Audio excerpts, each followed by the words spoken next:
Disclaimer, the comments made in this video are intended for entertainment purposes only and are not intended to offend anyone. Welcome back. Today we're watching woke people speak first and think never. Big statements, bigger mistakes, and instant regret.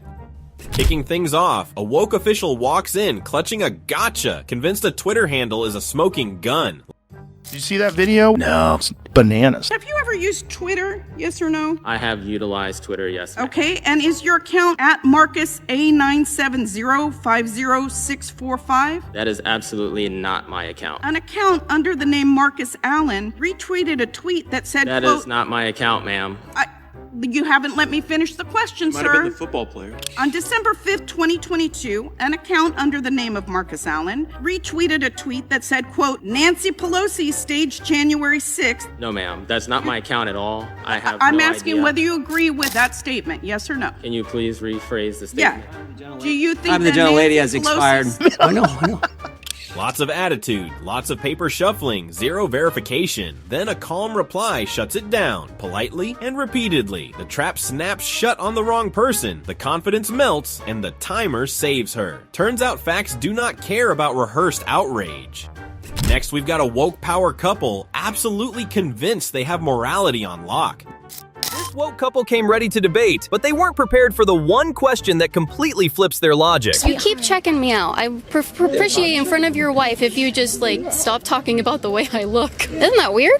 You usually judge women for the way they look like that in front of your wife. I'm taken. My husband's also here. What is your biggest issue with the Trump administration that drove you to come out today and protest? The biggest thing that drove me to come out today and protest was reproductive rights. And you said you're a Christian. Yes. What does that mean to you as a Christian? So I am a Christian, but I also believe that every woman should have bodily autonomy. Even the women in the womb? What do you mean, woman in the womb? So women in another woman's womb, does she have bodily autonomy? That is a fetus, that is not a woman. Okay, I've had 2 children. What was I pregnant with? Wait for it. You were pregnant with a child.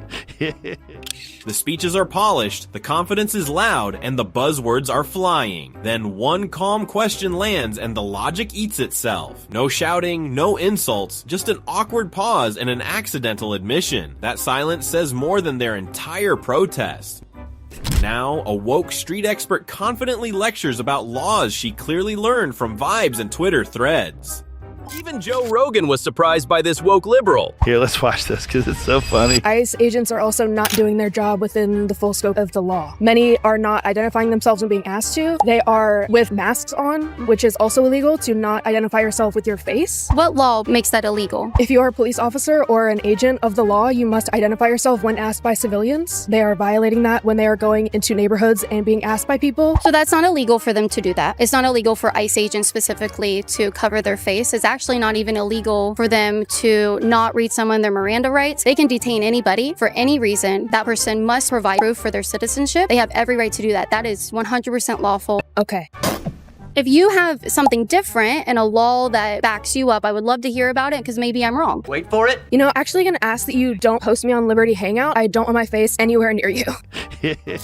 Then one calm question asks for something radical called an actual law. The confidence fades, the facts do not cooperate, and suddenly it is please do not post this. Nothing ends fake certainty faster than being asked to prove it.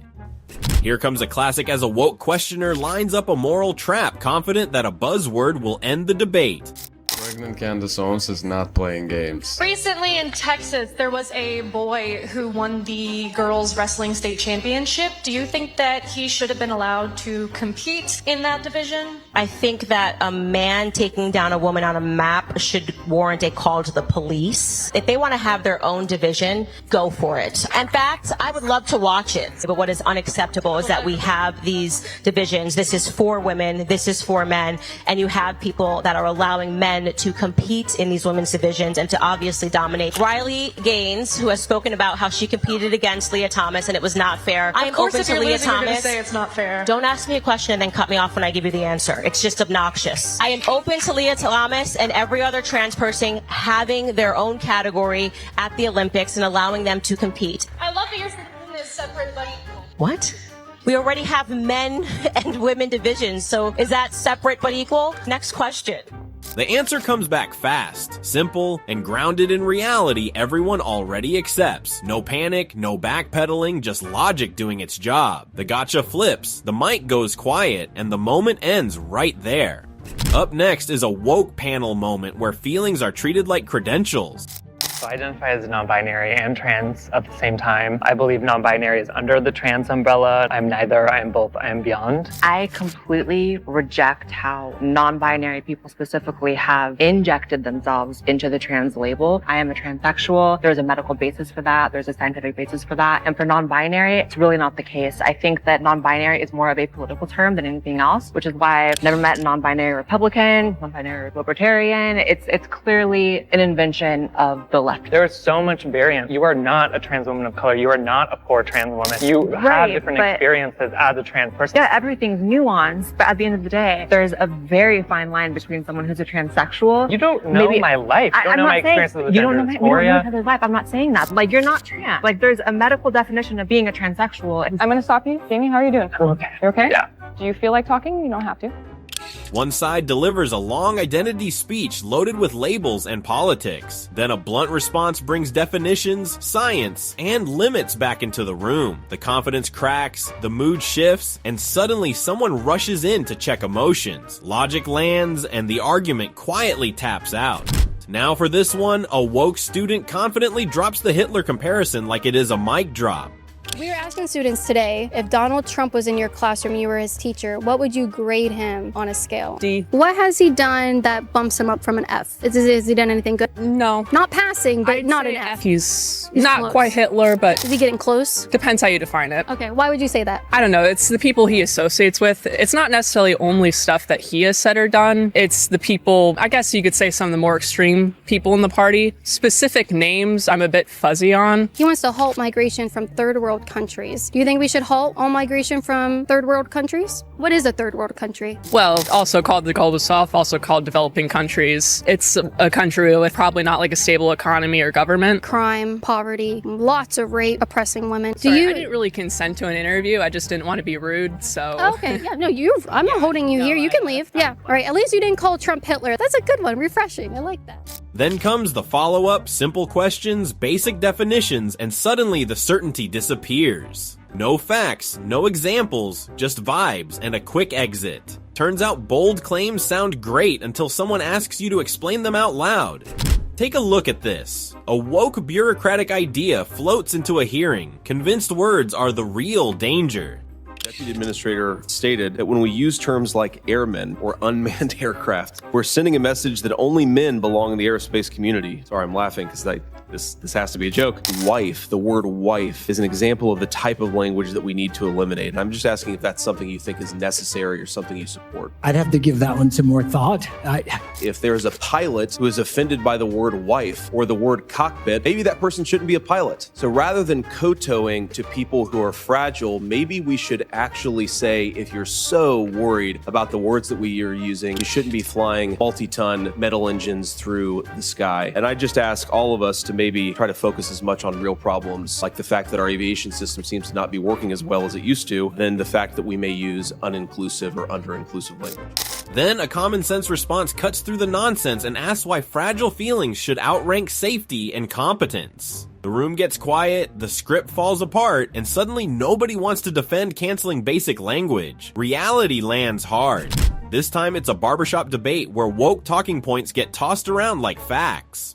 There's a gal right now, her name is Joy Reid. Look up her... Oh, I know Joy Reid. She's out of her mind. Look up her educational background. You don't think Harvard gave her a degree just because she was a black person or DEI, do you? I think she's an idiot. Joy Reid has said things that are so verifiably untrue, it's insane. Okay, so as a man, I'm going to respect your opinion, your frame of thought on that, right? I beg to differ tremendously, but nevertheless, though, let's really talk about where we need to go from here on. And that is the fact that black people have every sense of entitlement as it relates to having reparations. And I don't know if you know this, black students in this country get more spending per pupil than white students. That's an actual fact. These were the reparations that were asked of white people throughout each decade given, and then we're told, no, that's not the real one, whether you think they work or not. And by the way, I think they're dumb. I think we should completely suspend the Federal Department of Education. I think the Texas state could do a much better job. Those were done in the name of racial reparations because they were demanded, and now it's not enough. Big confidence, big claims, and zero numbers to back them up. Then actual data enters the conversation and the energy changes fast. The speeches stop, the sunglasses stay quiet, and suddenly reality is very uncomfortable to argue with. Here we have a woke street quiz where confidence comes preloaded and logic is optional. Men can get pregnant. Agree. Illegal immigrants deserve deportation. Disagree. We would be better off had Kamala won. Yes. Agree. White people harm America. Everyone does, actually. Would you say generally white people, for being white, harm America? Yes. In what ways? They haven't grew up. They haven't learned the true history of things that has happened to not only black people, but other races and nationalities too. And they still have their superiority. His ability to conduct business because he's trying to conduct. This is Julie Townsend. She's the executive director, and she says she's going to follow me and disrupt me from talking to people freely. Okay, we'll move over here because I'm talking to a woman that's trying to tell me about the harm that white people have caused this country. Bold claims fly, boxes get checked, and nuance disappears on command. Then the conversation gets uncomfortable. Explanations wobble, and suddenly someone rushes in to shut it down. Nothing exposes shaky ideas faster than saying them out loud in public. Next up, we've got a woke gotcha that was supposed to sound brilliant. The reason that there is a housing crisis is that not enough houses have been built. And that we have 25 million people who shouldn't be here. Well, about a third of the construction workforce in this country is Hispanic. Of those, a large proportion are undocumented. So how do you propose to build all the housing necessary by removing all the people who are working in construction? I think it's a fair question because we know that back in the 1960s when we had very low levels of illegal immigration, Americans didn't buy houses, didn't build houses. But of course they did. People say, well, Americans won't do those jobs. To work in construction? Of course you could. Americans won't do those jobs for below the table wages. They won't do those jobs for non-living wages. Confident setup, smug tone, and a question that thinks it cornered common sense. Then a calm answer flips the whole premise and exposes the real issue nobody wants to admit. The smile fades, the logic collapses, and suddenly the argument has nowhere left to stand. Take a look at this. A woke pay gap narrative strolls into a Senate hearing feeling bulletproof. Do you take into account the fact that on average a male full-time employee works longer hours than a female full-time employee? Not directly, no. But we annualise the part-time hours and those that have worked full-time but for part of the year. What about if you did on an hourly rate? What would be the gender hourly pay gap? Well, we don't have that data set. You don't? Okay, so if a woman was working fewer hours but earning the same rate per hour as a man doing the same job, would that show up as a gender pay gap? One calm question asks about hours worked, then another asks about hourly pay. Suddenly the data vanishes, the confidence freezes, and silence does the talking. Turns out slogans sound strong until someone checks how the math actually works. Here's a good one as a woke student storms in confident, armed with buzzwords and correction energy. Oh, I just wanted to ask you what you ate to yourself so badly at that frat party. Taco Bell. I think that if you're so smart, you're shaking. Like, the people watching this is going to see how bad your camera's shaking right now. You look really nervous. You had no trouble when students were standing alongside you to try and heckle me, make fun of me. But the second I ask you for a conversation, you can't stand up for yourself. All I said is that you should use the correct terms. Developing country is the correct term. Correct from who? Who said that's the correct term? The dictionary. We don't use that word anymore because we're not racist. So talking about correct terms, what is a woman? A woman is someone who identifies as a woman. That's what the dictionary says. Yes. No. You said it's racist to use the term third world country. Why is that racist? They're only called third world countries because countries like ours have been exploiting them for a very long time. Why is it racist? Because we're specifically using that term to make them feel bad about who they are, and that is wrong. How is it racist? Then one simple question flips the whole performance. The hands start shaking, the definitions fall apart, and suddenly the dictionary is nowhere to be found. All that confidence melts fast when slogans are forced to stand on logic alone. Now, a woke supporter beams with pride, all compassion and slogans, until help suddenly needs her address. Shut the up. That is hilarious. Do you support Kamala? Absolutely. Okay, we have a question for you. All right, you see these three fine gentlemen over there? They just came over illegally. We need a home. I don't know what. You have one. I live with a lot of people in my house. Oh, that's fine. The more the merrier. Yeah. Could you translate and tell them she said yes? So should we set them up in the front lawn, or do you want us to set them up inside? I didn't say yes. Oh, I thought you did. No, I said no. I'm sorry. The smiles vanish, the excuses pile up, and the backtracking hits turbo speed. Turns out open borders sound amazing when someone else is hosting. Nothing exposes fake virtue faster than asking for real skin in the game. Up next is a woke student preaching equity with full volume and finger snaps. Holy shit. He said what? Keep on raising awareness and I hope that we reach more equity soon. We actually have a equity commitment form, and this is a voluntary university relocation form that you can actually give up your spot at university for a member of the Tongva tribe. Something that you'd be willing to do for this underrepresented, underprivileged community? Honestly, no, but I hope somebody else does. That's great.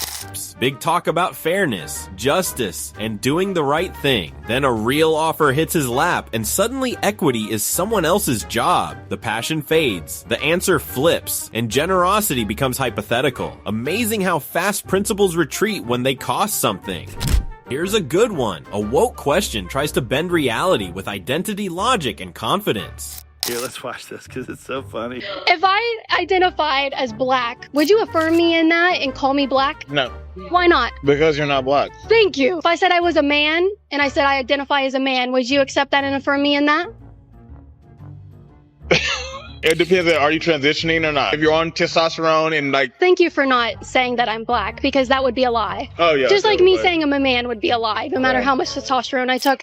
One straight answer shuts it down instantly, no hesitation, no word salad. The follow-up backfires, the logic tangles itself, and the room goes quiet. Turns out the truth is very inconvenient when feelings are running the argument. Next up is a textbook meltdown where feelings try to pass as evidence. This is a perfect example of what happens when facts meet feelings. I was born black, I'll be black all my life. I don't want to hear anybody say that the Republican Party has not gone out of its way to keep people who look like me away from the ballot box, because it's painfully untrue. It is something that has been charged in the courts time after time, decade after decade, particularly across the South, where the largest concentration of black people live. Has anyone ever personally tried to stop you from voting? Answer, no. Number two, there are no illegal voters. Number three, in this country, I hate to remind you of our history, but it was the Democratic Party that tried to suppress black votes in this country, not the Republican Party. Big emotions, big accusations, and a lot of historical vibes doing the heavy lifting. Then calm questions start stacking up, facts get numbered, and the story collapses fast. Turns out outrage sounds powerful until someone asks for proof instead of applause.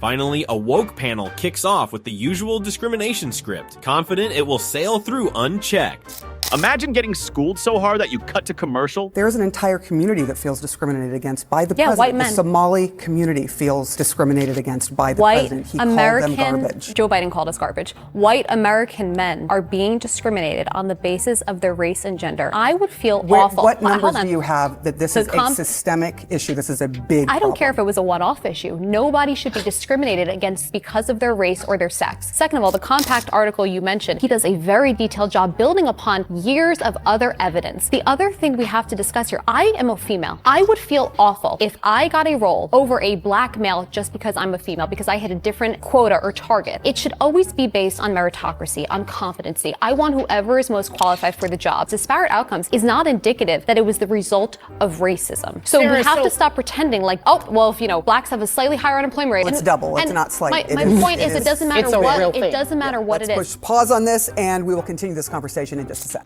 Then merit, consistency, and basic principles crash the party. The talking points stumble, the tension spikes, and suddenly it is time for a commercial break. Nothing ends a narrative faster than logic they did not plan for. And there it is, a reminder that social media doesn't forgive, and the louder you speak, the harder you fall. Like, share, subscribe, and keep watching woke people learn lessons the hard way.